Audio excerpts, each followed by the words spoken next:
ఇప్పుడు నా చేతులలో శస్త్రాన్ని ఎత్తే శక్తి లేదు. నా గాంధీవం చేతి నుండి జారిపోతోంది మాధవ.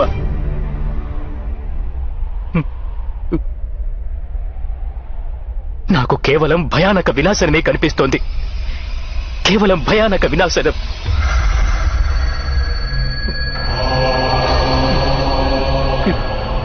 ఎందుకు?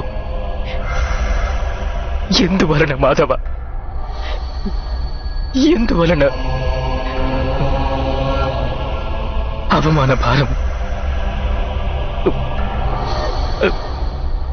అన్యాయం గురించి ఆలోచన, లేదా ప్రతీకార సంకల్పం, ఇలాంటి ఏ కారణము లేదు నాకిప్పుడు ఏ కారణము లేదు మాధవ. ఇంతటి మహావిధ్వంసాన్ని నేను స్వీకరించేందుకు వద్దు మాధవ. విధ్వంసమే నవనిర్మాణానికి కారణం పార్థ.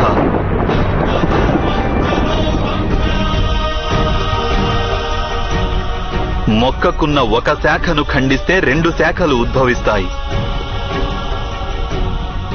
నీవు నేటి విధ్వంసానికి ఎందుకు భయపడుతున్నావు? రేపు మళ్లీ నవనిర్మాణం జరిగి తీరుతుందన్న సత్యాన్ని నీవెరుగవా?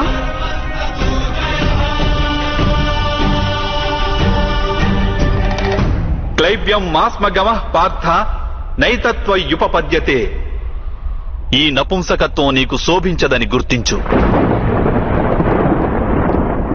యుద్ధం చేయడమే నీ కర్తవ్యం పార్థ. శస్త్రాన్ని సంధించు.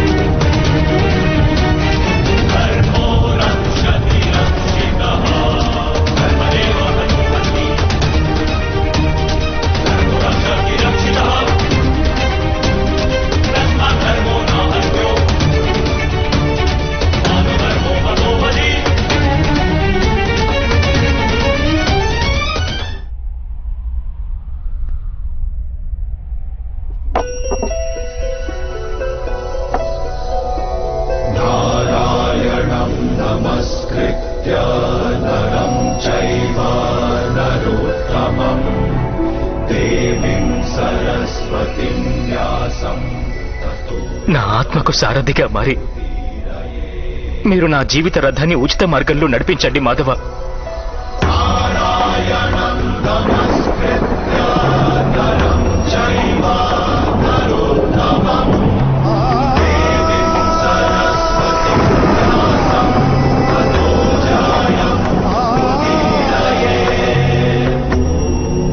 నేనేమి తెలుసుకుంటే నా దౌర్బల్యాన్ని వదిలిపెట్టగలనో చెప్పండి.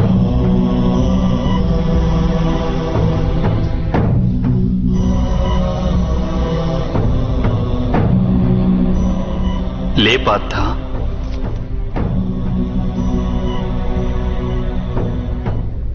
శ్రద్ధగా విను.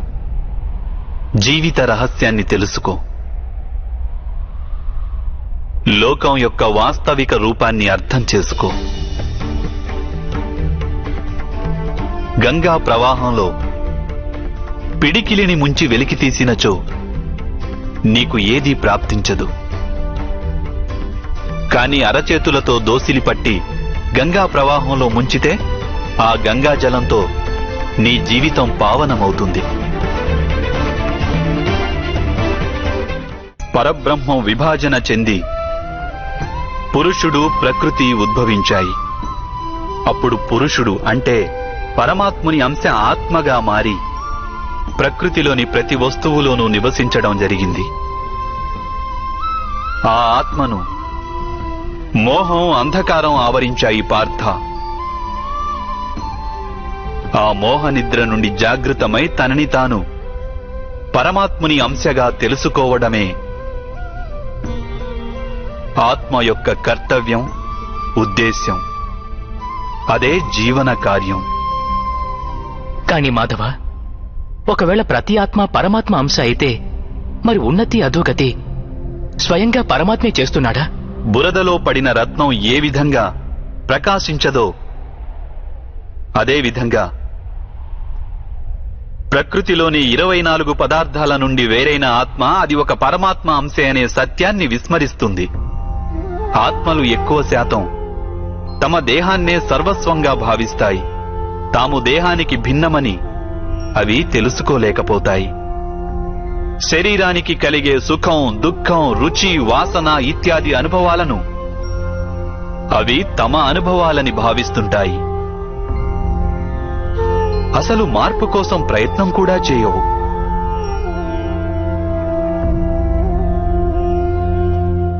ఇలా మార్పు కోసం ప్రయత్నం కూడా చేయని ఆత్మలు నిరంతరం అధర్మం చేస్తూనే ఉంటాయి. వాటిని జాగృతం చేసేందుకు దండన విధించడం అనివార్యం.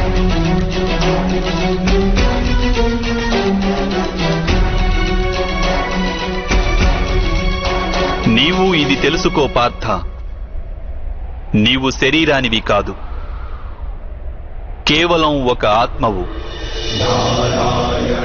ఈ రణభూమిలో కనిపిస్తున్న ప్రతి ఒక్క యోధుడు వాస్తవానికి నీవు అనుకుంటున్నవారు కాదు. కొంతకాలం పాటు వీరందరూ ఈ శరీరాలలో వాసం చేస్తున్నవారు. వీరి శరీరాలు మరణిస్తాయి, కానీ వీరందరూ అమరులు. వీరు మళ్లీ నూతన శరీరాలను ధరిస్తారు. తాము ఆత్మస్వరూపులమని తెలుసుకునే వరకు తమ అధర్మాన్ని త్యజించి ధర్మ మార్గానికి వచ్చే వరకు వీరందరూ ఇలా జన్మిస్తుంటారు, అలాగే మరణిస్తుంటారు. ఇదే బ్రహ్మ విద్య బోధించే ప్రథమ పాఠం పార్థ.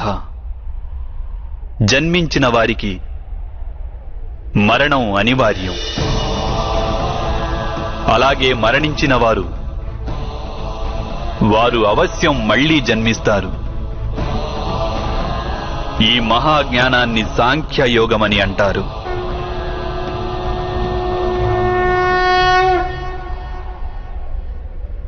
ధర్మం అధర్మం అంటే ఏమిటి మాధవ? ఏ మార్గాన్ని అనుసరించి మనిషి తాను ఆత్మస్వరూపుడనని గుర్తిస్తాడో, పరమాత్ముని అంశగా ఉద్భవించానని తాను తెలుసుకుంటాడో ఆ మార్గాన్నే ధర్మమని అంటారు.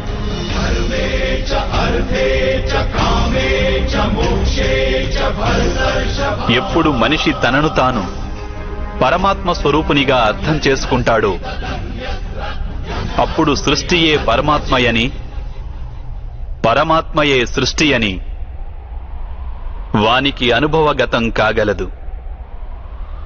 సృష్టికి పరమాత్మకు ఏ భేదమూ లేదు.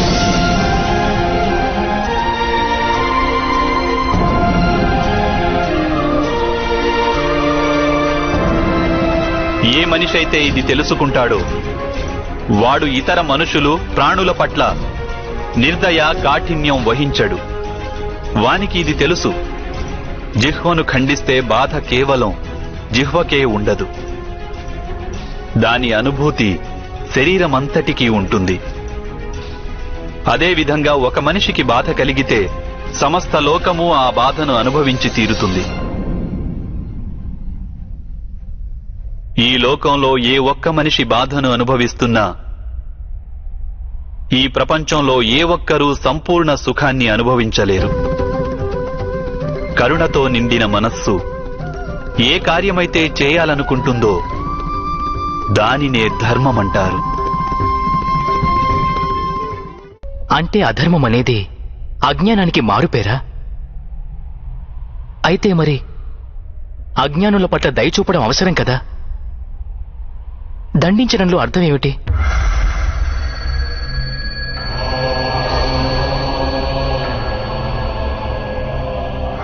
అజ్ఞాని జ్ఞానం విలువను తెలుసుకునేందుకు సిద్ధంగా లేకుంటే, జ్ఞానం వైపు దృష్టి సారించేందుకు సిద్ధంగా లేకుంటే అప్పుడు దండనే దయ అవుతుంది.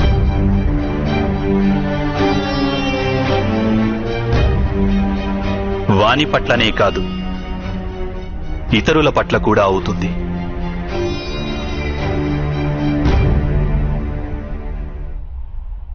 సృష్టిగతి సదా పరమాత్మ వైపే ఉంటుంది. ఇది అనివార్యము. కాని అప్పుడప్పుడు ఒక దుస్థితి ఉత్పన్నమవుతుంది. అజ్ఞానం, మోహం, అధర్మం పెరిగిపోతుంటాయి. లోకంలో ధర్మం లుప్తమవుతుందన్న భయం ఉత్పన్నమవుతుంది. లోకంలో ధర్మం లుప్తమైపోయినప్పుడు కరుణ నశించిపోతుంది, అదేవిధంగా సత్యం కూడా నశించిపోతుంది. రానున్న తరాలకు ధర్మం ప్రాప్తించాలంటే ఈ రోజే అధర్మాన్ని నాశనం చేసి ధర్మాన్ని పునఃస్థాపించడం అనివార్యము పార్థ.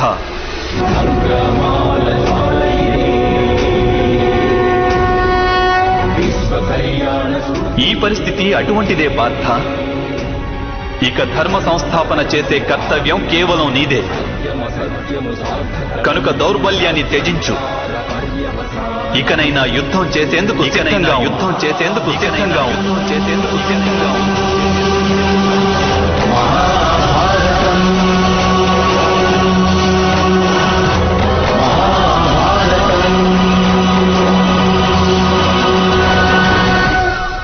మరి నా చేతులలో హత్యలు జరుగుతాయి మాధవ. నా కారణంగా ఇంకొకరి ప్రాణాలు పోతే నాలో ఉన్న కరుణ నశించినట్లు కాదా మాధవ? అయినా ఒకవేళ ధర్మానికి ఆధారం కరుణ అయితే మరి నా ఆత్మకు కర్మబంధం ఏర్పడదా?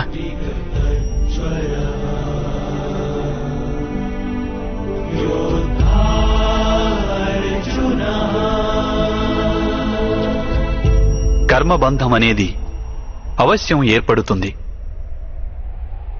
కానీ కార్యబంధం ఏర్పడే అవకాశం లేదు పార్థ. నీవు కర్మకు కార్యానికి మధ్య ఉన్న భేదమేమిటో తెలుసుకోవడం అవసరం. అన్ని కర్మలు కార్యాలే, కాని అన్ని కార్యాలు కర్మలు కావు. కర్మ అనే కార్యమేమిటంటే దానికి ఫలితం అనే ఆశ తోడై ఉంటుంది. మనిషి ఎప్పుడూ సుఖానికై, సంపదకై, ప్రశంసకై ఆశించి కనుక ఒక కార్యం చేస్తే వాడు ఆ కార్య ఫలితానికి బద్ధుడవుతాడు. ఎప్పుడైతే కర్మను ఫలితాన్ని ఆశించి చేస్తారో దానిని సకామ కర్మయోగం అంటారు. ఎప్పుడైతే కర్మను ఫలితాన్ని ఆశించకుండా చేస్తారో దానిని నిష్కామ కర్మయోగం అంటారు. ఈ కారణంగానే మనిషి మళ్లీ మళ్లీ జన్మించవలసి వస్తుంది.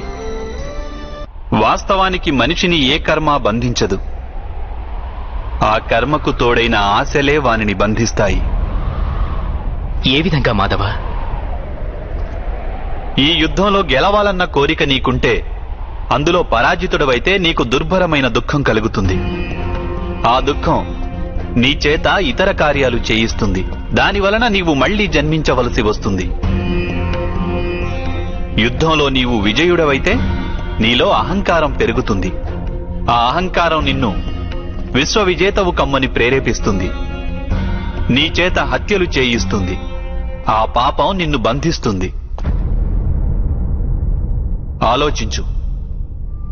ఒకవేళ నీకు ఈ యుద్ధం పట్ల విజయానికై మోహం గాని పరాజయ భయం గాని లేకుంటే ఈ యుద్ధం పూర్తయ్యాక నీకు సుఖం ప్రాప్తిస్తుందా లేక దుఃఖం ప్రాప్తిస్తుందా? సుఖం కాదు మాధవ, దుఃఖం కూడా కాదు.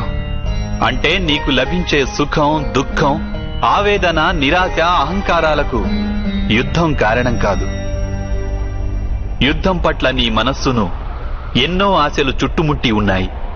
అదే కారణం. నేనంటున్నది సత్యం కాదంటావా పార్థ?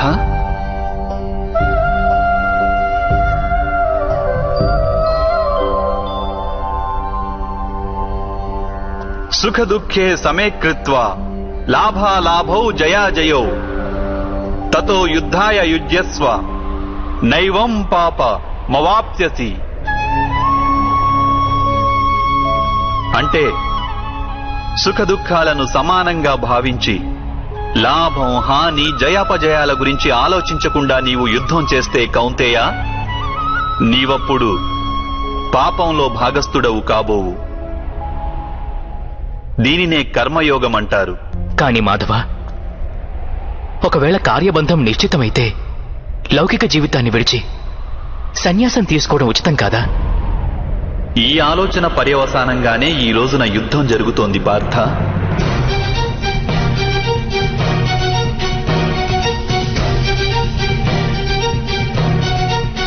ఆలోచించు. ఎప్పుడైతే సత్వగుణం కలిగి ధర్మాన్ని తెలుసుకున్న వారు కర్మలను త్యాగం చేస్తారో అప్పుడు అధర్మ మనస్కులైన వారే ఈ లోకంలో రాజ్యం చేస్తారు.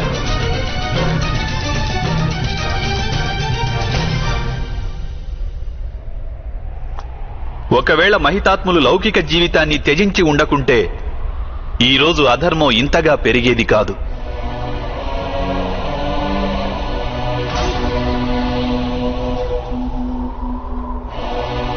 అలాగే మీ పితృదేవులు ఆనాడు సన్యసించి ఉండకుంటే ఈరోజు బావ యుధిష్ఠిరుడు సుఖంగా రాజ్యం చేస్తుండేవాడు.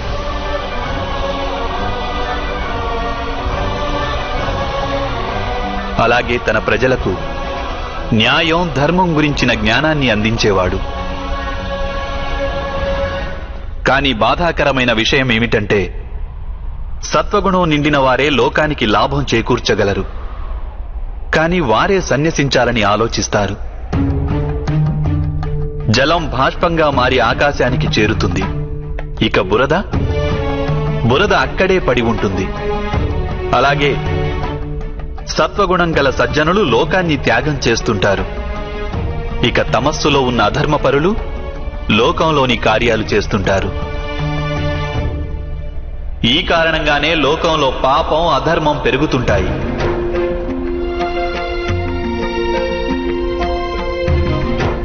కానీ కర్మయోగి ఈ విచిత్ర స్థితి నుండి యావత్ లోకానికి రక్షణనిస్తుంటాడు. కర్మయోగి కర్మ ఫలితాన్ని త్యాగం చేస్తాడు, కానీ కర్మలను త్యాగం చేయడు. వాడు ఈ లోకంలోనే ఉంటాడు. సన్యాసి మాదిరిగా అన్ని కార్యాలను చేస్తుంటాడు, కానీ వానిలో ఆపేక్ష ఉండదు. కర్మయోగికి తన సంతానం నుండి, స్వజనుల నుండి, తన ప్రజల నుండి ఎటువంటి ఆపేక్ష గాని ఆశ గాని ఉండవు. స్వయంగా ఒక సన్యాసిగా అనుభూతి చెందుతాడు, కానీ సమాజానికి సంసారి మాదిరిగా లాభం చేకూరుస్తాడు. మనిషి తన సంతానం సుఖంగా ఉండాలని శ్రమపడతాడు మాధవ. సంతానం వలన సుఖపడాలన్న ఆపేక్ష ఎందుకు ఉండకూడదు? మనిషి తన సంతానం కోసం ఏది చేసినా అది వ్యాపారమా లేక ప్రేమ పార్థ? ప్రేమ మాధవ. మరి తాను చేసిన దానికి ప్రతిఫలం ఆశించడం ఎందుకు పార్థ? భవిష్యత్తులో లాభం కోసం వ్యాపారంలో ఎదురు చూస్తారు, ప్రేమలో కాదు. ఏ మనిషి అయితే తన సంతానం యొక్క ప్రవర్తనను తీర్చిదిద్ది సన్మార్గంలో నడుపుతాడో, తన సంతానానికి ప్రేమ ధర్మ సంస్కారాలను నేర్పుతాడో, అతని సంతానం కూడా ఆ మనిషికి ప్రేమ సంరక్షణను తప్పక అందిస్తారు. సంతానం చూపే ప్రేమ, ఆత్మీయుల ప్రవర్తన, వారు చేసే కర్మలు పార్థ. ఒకరికి మరొకరి కర్మలపై ఎటువంటి అధికారమూ ఉండదని తెలుసుకో. వారి నుండి ఏదైనా ఆశించి ఆపేక్షించి ప్రయోజనమేమిటి? దీనిని నీవు దీర్ఘంగా ఆలోచించి చూస్తే వెంటనే అర్థమయ్యేదేమిటంటే, జీవితంలో ఎవరైనా సరే ఏ విషయం గురించైనా సరే ఆశలు ఆపేక్షలు పెంచుకోవడం అనివార్యం కాదు. యావత్ సృష్టిలోనే పరమాత్ముడున్నాడు. మనిషి స్వయాన ఆ పరమాత్ముని అంశ. అప్పుడు లోకంలోని అన్ని పనులు ఆ పరమాత్ముడివే. స్వయంగా మనిషన్నవాడు ఏదీ చెయ్యలేడు. ఇదే కర్మయోగ మూల సిద్ధాంతం పార్థ.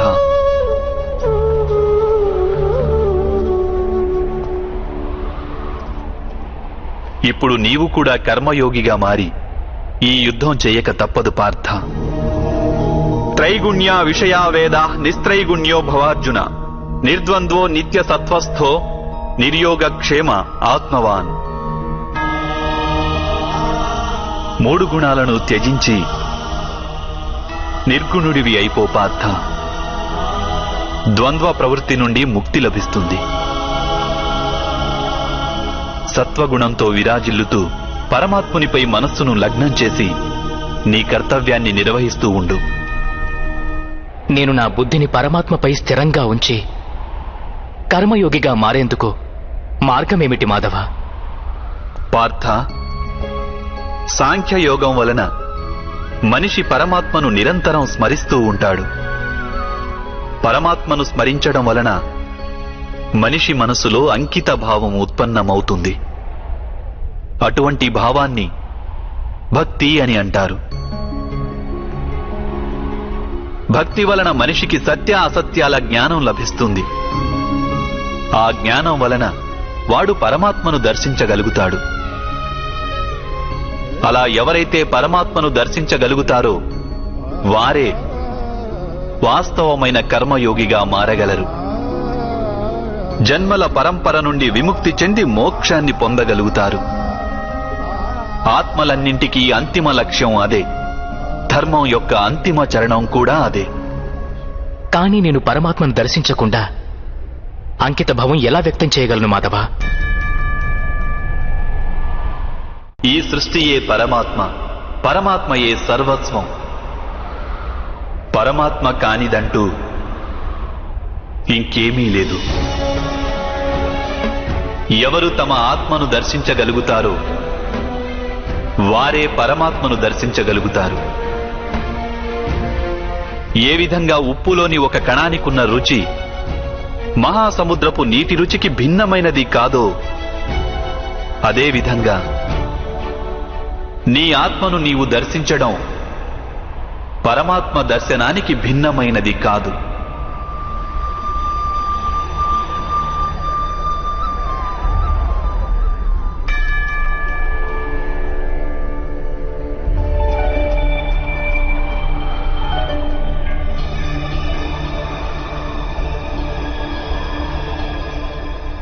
అంటే మాధవ, మీరేనా పరమాత్మ? ఈ త్యాగం చేసి కేవలం నన్నే ఆశ్రయించు పార్థ.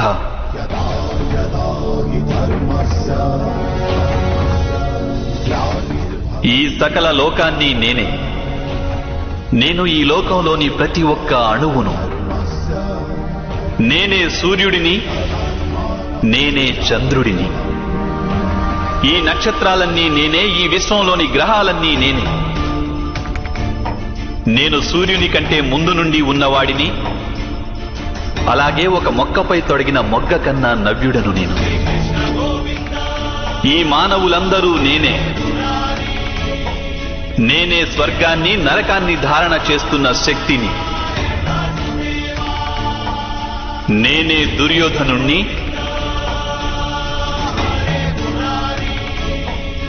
అలాగే అర్జునుడిని కూడా నేనే.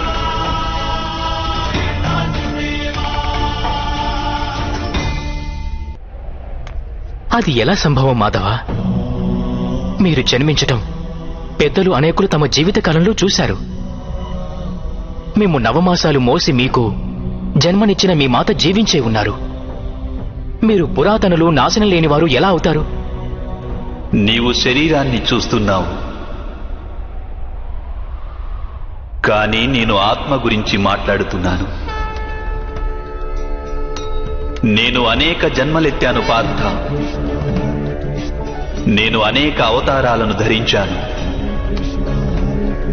ఎన్నో శరీరాలతో జన్మించాను నేను. అలాగే ఈ మట్టిలో కలిసిపోయాను.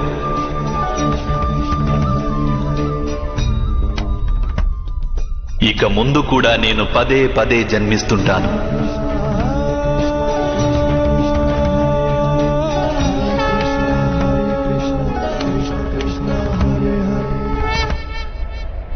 యదా యదా హి ధర్మస్య గ్లానిర్భవతి భారతః అభ్యుత్థానమధర్మస్య తదాత్మానం సృజామ్యహం.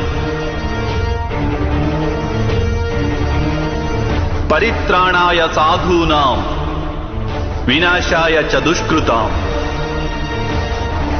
ధర్మ సంస్థాపనార్థాయ సంభవామి యుగే యుగే.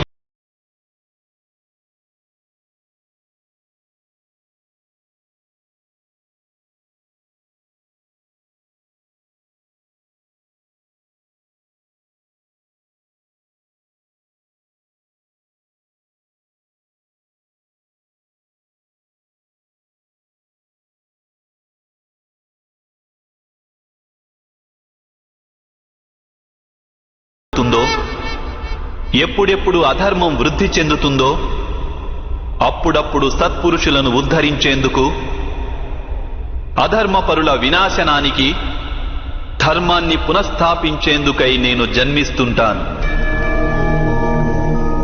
ఇది ప్రతి యుగంలోనూ జరుగుతూ వచ్చింది, అలాగే ఇక ముందు కూడా జరుగుతూనే ఉంటుంది. నేనే నాశనం లేని పరమాత్మను.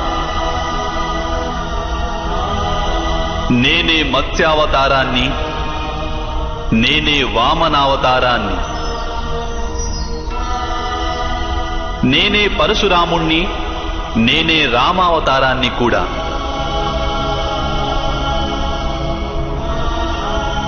నేనే బ్రహ్మ విష్ణు మహేశ్వరులను, నేనే సరస్వతి లక్ష్మి పార్వతిని కూడా.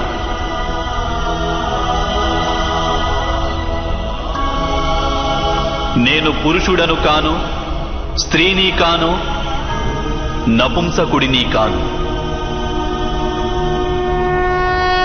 నేను శరీరాన్ని కాను, శరీర అవయవాలను కాను. నేను జ్ఞానాన్ని, సృష్టిని, చైతన్యాన్ని. నేను పరబ్రహ్మను. నేనే సర్వస్వాన్ని. అలాగే నేను ఏమీ కాను.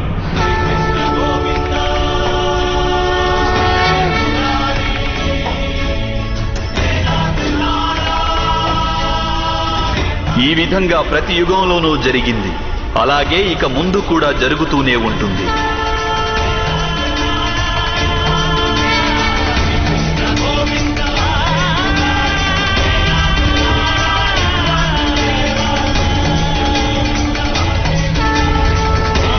ఎప్పుడు నీవు ఆత్మజ్ఞానాన్ని పొందుతావో పార్థ, అప్పుడే నీవు నాలో ఐక్యం కాగలవు. స్వయంగా నీవు కూడా నా మాదిరిగా నిన్ను నీవు పరమాత్మ స్వరూపంగా గుర్తించగలవు.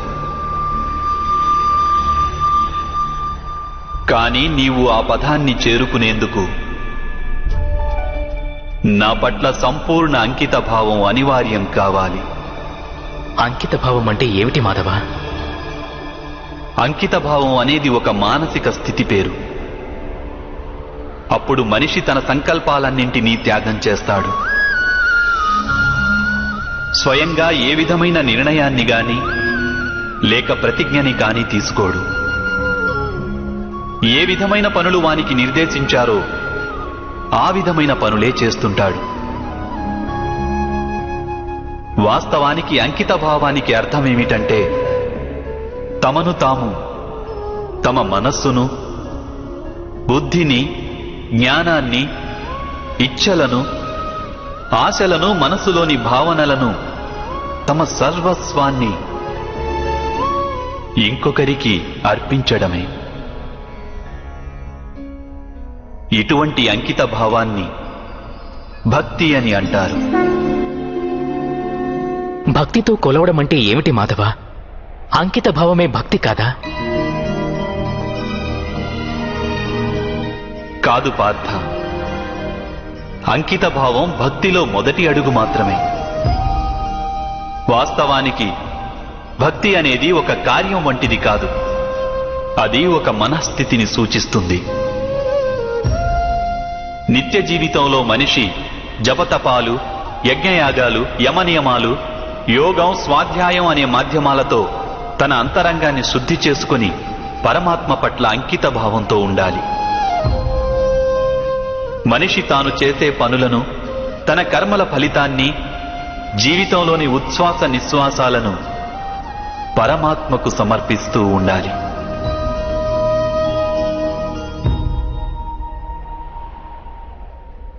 భక్తి కేవలం మనస్థితి అయితే జపాలు, తపాలు ఇత్యాదుల అవసరమేమిటి మాధవ? ఈరోజు శుభ్రం చేసిన పాత్ర ఎలా మళ్లీ మలినమవుతుందో అదేవిధంగా మనిషి మనస్సు పదే పదే పరమాత్మకు విముఖమైపోతుంటుంది. అందుకే అవి అవసరం. ఈ జపతపాలు, స్వాధ్యాయం ఇత్యాదుల మాధ్యమం ద్వారా మనిషి నిరంతరం తన జీవితాన్ని ఆ పరమాత్మకే అంకితం చేశానని గుర్తు చేసుకుంటాడు. ఏ ఒడ్డున మునక వేయాలన్నది ఇక్కడ ముఖ్యం కాదు. ఇక్కడ ముఖ్యమైనది మునక వేయడం. భక్తి యోగ సారం ఒక్కటే పార్థ. మనిషి పరమాత్మకు తన జీవితాన్ని అర్పణ చేసి పరమాత్మను భక్తితో కొలుస్తుండాలి. అలాగే సత్వగుణమనే సంపదను పదిలంగా దాచుకోవాలి. సత్వగుణ సంపద అని దేనిని అంటారు మాధవ? అహింస, సత్యం, క్రోధస్త్యాగ, శాంతి, పైశునం, దయా, భూతేష్వలోలత్వ, మార్ధవం, హ్రీరచాపలం, తేజ, క్షమాధృతి, అనిత భవంతి సంపదం దైవీం అభిజాతస్య భారత. అకారణంగా సదా స్వార్థం కోసం హింసను చేయడం అధర్మం పార్థ. వాస్తవానికి అహింసయే పరమధర్మము. అహింసతో పాటు సత్యం, క్రోధం వహించకుండడం, త్యాగం, మనశ్శాంతి, నిందించకుండడం, దయాభావం, సుఖానికి ఆకర్షితుడు కాకుండడం, అకారణంగా ఏ కార్యము చేయకుండడం, తేజం, క్షమ, ధైర్యం, శరీర శుభ్రత, ధర్మానికి ద్రోహం చేయకుండడం, అహంకారం లేకుండా ఉండడం, ఈ గుణాలన్నింటినీ సత్వగుణ సంపద లేక దైవీక సంపదలని అంటారు. వీటి వలననే మనిషి పరమాత్మను అంటే నన్ను భక్తితో కొలుస్తాడు. తన జీవిత కర్తవ్యాన్ని నిర్వహిస్తాడు, ధర్మ సంస్థాపన చేయగలడు, అలాగే కర్మఫలానికై ఆశను త్యాగం చేసి జీవిస్తాడు. వానికి నేను నిస్సందేహంగా ఈ జన్మలో ఆనందాన్ని అందిస్తాను, మరణించిన పిమ్మట వానిని నాలో ఐక్యం చేసుకుంటాను.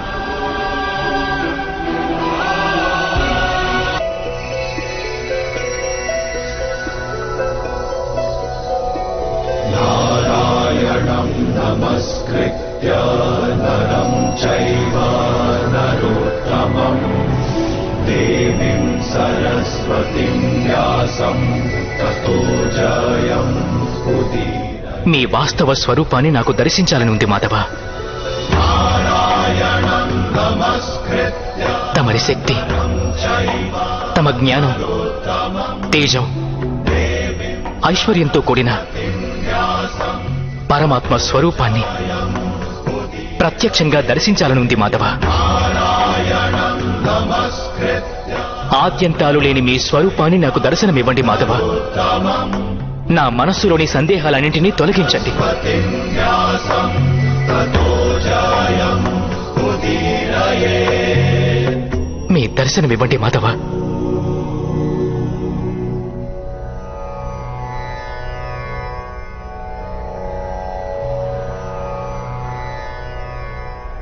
దర్శించు పార్థ.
సత్యము, నేనే సంపూర్ణుడను, నేనే జీవుడిని, నేనే శివుడిని. అక్షరాలలో అకారాన్ని, వేదాలలో సామవేదాన్ని, దేవతలలో ఇంద్రుడిని, ప్రాణులలోని చైతన్యాన్ని, యక్షులలో కుబేరుడిని, రుద్రులలో శంకరుడిని, వసువులలో అగ్నిని, పర్వతాలలో సుమేరుడిని, అలాగే ఋషులలో భృగువును, ధ్వనులలో ఓంకారాన్ని, యజ్ఞాలలో జపాన్ని, వృక్షాలలో అశ్వత్థ వృక్షాన్ని, బుద్ధిలోని స్మృతి, మేధ, ధృతి, అలాగే క్షమ నేనే అయి ఉన్నాను. కీర్తిని నేనై ఉన్నాను. గంధర్వులలో చిత్రరథుడను, దేవర్షులలో నారదుడిని, నేను మునులలో కపిలుడిని.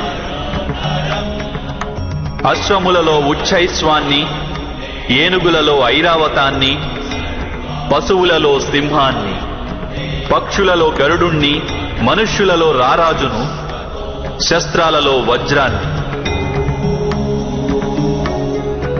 గోవులలో కామధేనువును, సర్పాలలో వాసుకిని, శేషనాగును, యమరాజును, వరుణదేవుడిని, అలాగే వాయువును కూడా నేనే అయి ఉన్నాను. శ్రీరామచంద్రుడిని, పవిత్ర గంగా నదిని, సృష్టిలో ఆది మధ్యాంతములను నేనే అయి ఉన్నాను. బ్రహ్మ విద్యను, మహాకాలుడిని, అలాగే బ్రహ్మను, ప్రభావాన్ని, విజయాన్ని, సత్వాన్ని, నిశ్చయుడిని, దండన, శక్తి, నీతి, మౌనం, అలాగే తత్వజ్ఞానాన్ని కూడా నేనే అయి ఉన్నాను. వాసుదేవుడను, అర్జునుడను, వేదవ్యాసుడను, నేను కానిదంటూ వేరొకటి లేనే లేదు.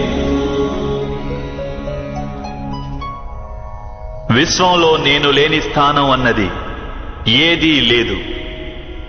నేనే కాలాన్ని, అలాగే నేనే జీవితాన్ని, మృత్యువును కూడా. ఇక్కడికి వచ్చిన వీరందరికీ మృత్యువుగా మారి నిలిచి ఉన్నాను.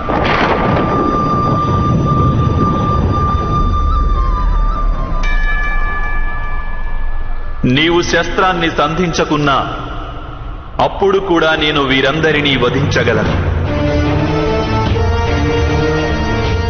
కనుక నీ మోహాన్ని త్యజించు, నీ ప్రస్తుత కర్తవ్యాన్ని దర్శించు, ధర్మభారాన్ని వహించు, గాంధీవాన్ని ఎక్కుపెట్టి శరాలను సంధించు. యుద్ధం చేయి అర్జున, యుద్ధం చేయి.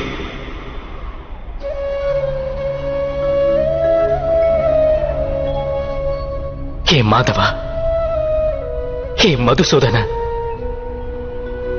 ఈ రోజు నా మనసులోని సందేహాలన్నీ నశించాయి. కృపతో మీరు మనుష్య రూపాన్ని ధరించండి. మీ ప్రతి ఆదేశాన్ని నేను శిరసావహిస్తాను. కరిష్యే వచనం తవ.